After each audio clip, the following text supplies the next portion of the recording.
Hello everyone, welcome back to the channel Vernac Language Classes. How are you all? I'm fine over here. I'm back with another video for the class 12 board examination series, and in this video we'll be talking about article writing. Article writing एक ऐसा department है अपने writing section का जिसमें आपको अपनी बुद्धि का प्रयोग करना पड़ेगा, क्योंकि इसमें क्वेश्चन के ऊपर डिपेंड करता है कि आपका आंसर किस तरह से बनेगा और क्या क्या चीजें इसमें कवर होंगी। सबसे पहली बात, जो हमारी मार्क्स हैं आर्टिकल राइटिंग के वो कैरी होंगे 5 marks for the article writing. Word limit जो है हमारी वो 120 से 150 वर्ड्स है। हालांकि ये सिर्फ वर्ड लिमिट है, लक्ष्मण रेखा नहीं है कि आप इससे थोड़ा सा बाहर नहीं जा सकते।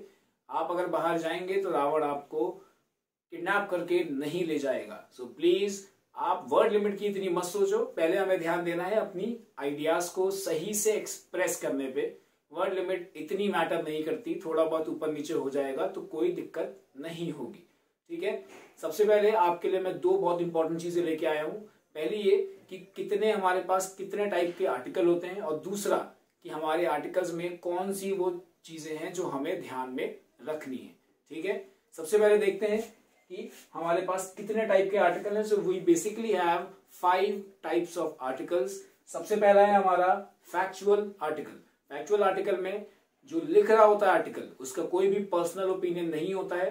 The whole article is based upon the facts of the situation. अगर कोविड-19 पे है तो उसमें आप अपना पर्सनल ओपिनियन नहीं दोगे। कोविड-19 के साथ कई सारे फैक्ट्स हैं तो आप फैक्ट्स को लिखोगे, ना कि अपने ओपिनियन को। सेकंड है हमारा आर्ग्यूमेंटेटिव, जिसमें एक ऐसा रूम छोड़ा जाए ताकि जो रीडर्स हैं वो आर्ग्यूमेंट्स प्रेजेंट कर सकें अपने उस टॉपिक पे, और जो राइटर है वो भी अपने आर्ग्यूमेंट्स डाले अपने आर्टिकल में, ताकि दोनों के आर्ग्यूमेंट्स को मिला के एक सोल्यूशन पे पहुंचा जा सके। थर्ड है हमारा नैरेटिव।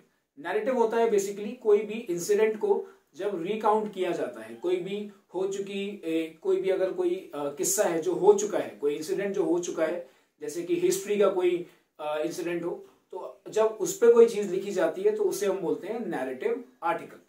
फोर्थ है हमारा डिस्क्रिप्टिव। डिस्क्रिप्टिव माने किसी भी हो चुकी सिचुएशन को जब समझाने की कोशिश हो रही होती है तब वहां पे लिखा जाता है डिस्क्रिप्टिव आर्टिकल। और हमारा लास्ट है कन्विंसिंग आर्टिकल। कन्विंसिंग आर्टिकल मतलब जब रीडर्स को किसी भी पर्टिकुलर चीज के लिए कन्विंस करना होता है या उनको मनाना होता है कि भाई ये जो पर्टिकुलर बात यहाँ पे लिखी गई है ये सही है या फिर ये गलत है, उसको हम लोग बोलते हैं कन्विंसिंग आर्टिकल। अब इसका रोल क्या है आपके आर्टिकल राइटिंग में वो समझ लो। आपको क्वेश्चन पढ़ के ये समझना है कि मुझे अपना आर्टिकल कौन से वाले सेगमेंट के अकॉर्डिंग लिखना पड़ेगा। अगर आपका इनमें से जो भी सेगमेंट आ रहा है तो आपको मेक श्योर करना है कि आप जो लिखो वो इनको थोड़ा बहुत तो फॉलो करना चाहिए यार। If not completely, make sure कि आप थोड़ा बहुत पार्शियली तो फॉलो कर ही लो। ओके, अब समझते हैं कि हमारे पास कौन सी वो चीजें हैं जिन्हें हमें ध्यान में रखना है आर्टिकल को लिखते हुए। I have given the heading 7 C's of article. वो 7 C जो आपको ध्यान में रखने हैं while writing the article। The first one is clear। Clear मतलब आपके जो भी पॉइंट्स हो, आपका जो भी ऑर्गेनाइजेशन हो, वो बहुत ही क्लियर होना चाहिए। खिचड़ी नहीं बननी चाहिए, वहां पे गिचपिच नहीं होना चाहिए, बहुत ही अंडरस्टैंडेबल होना चाहिए, बहुत ही साफ होना चाहिए। सेकेंड है हमारा कंसाइज। कंसाइज माने बहुत ही ब्रीफ में होना चाहिए। आपको लंबे लंबे चौड़े चौड़े स्टेटमेंट नहीं लिखने हैं, वहां पे आपको टू द पॉइंट बात करनी है ताकि आपकी बात प्रिसाइज हो और समझ में आए। थर्ड है हमारा करेक्ट। जो इंफॉर्मेशन लिख के आओ मेक श्योर कि वो सही होनी चाहिए। अगर बात फैक्चुअल आर्टिकल की है तो फैक्चुअल आर्टिकल में वही फैक्ट्स लिखना जो आपको पता है कि ये सही है। गलत चीजें लिख के नहीं आनी है, मार्क्स कटेंगे। Fourth is considerate. कंसिडरेट का मतलब होता है कि आप ऐसी बातें लिखो, मतलब इस तरह से लिखो आप अपनी बातों को कि यार पढ़ने वालों को वो रूड ना लगे। रूड लैंग्वेज का यूज नहीं करना है, आपको थोड़ा फॉर्मल लेना है लिखते हुए।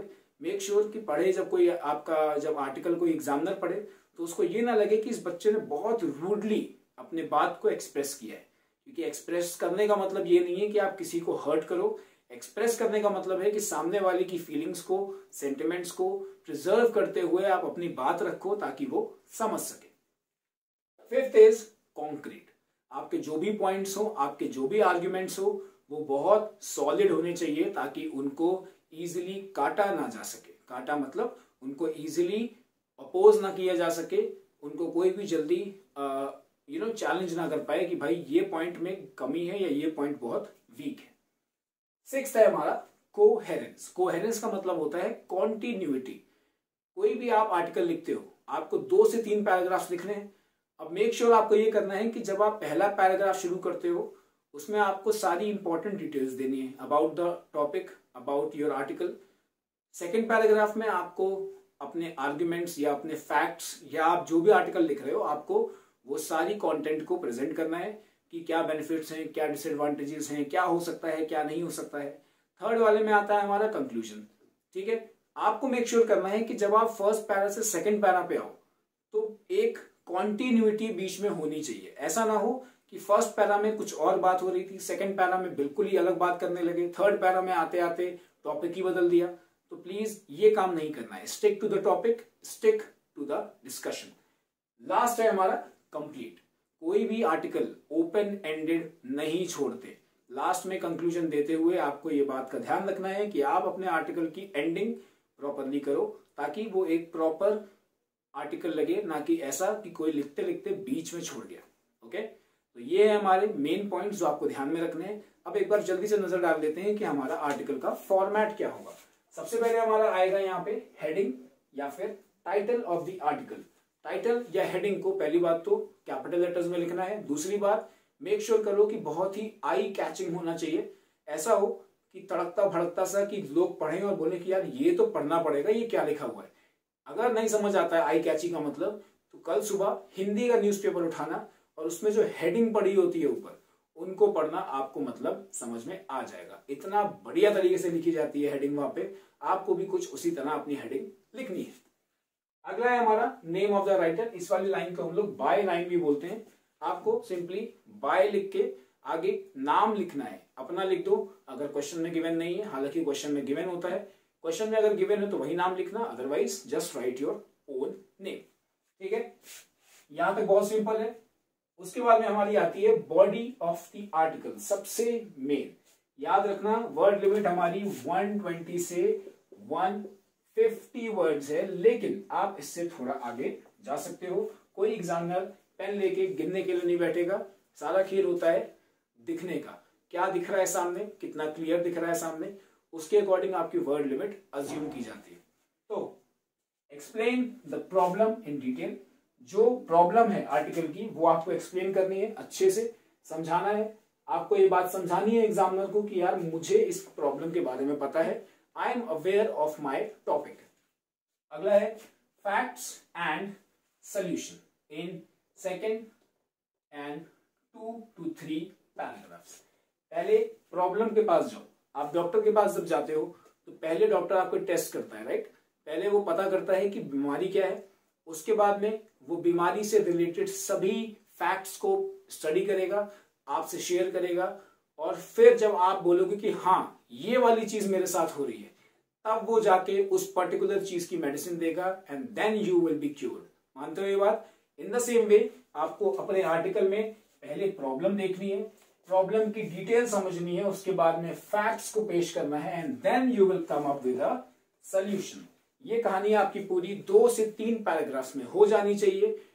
याद रखना, वर्ड लिमिट और सेंटेंस का जो गैपिंग होती है उसके बारे में मैंने आंसर राइटिंग में बताया हुआ है। ये जो छोटी वाली फिंगर होती है हमारी, आपको इतना गैप लेके चलना है बीच में। याद रखना, ये जो हमारी पिंकी फिंगर होती है, आपको इतना गैप लेके चलना है वर्ड्स के बीच में। इतना गैप लेके चलोगे तो आपका पूरा का पूरा आर्टिकल बहुत क्लियर दिखेगा, बहुत साफ दिखेगा, पढ़ने वाले को मजा आएगा। ये बात हो गई हमारी मेन बॉडी की। अब है हमारा कंक्लूजन। कंक्लूजन में क्या करना है?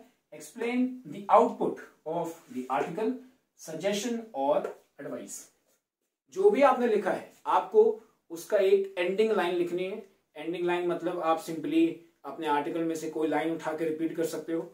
आपको जो टॉपिक दिया गया है, अगर आप उसके फेवर में लिख रहे हो तो आप फेवर में एक लाइन लिख दो, अगेंस्ट में लिख रहे हो तो अगेंस्ट में एक लाइन लिख दो।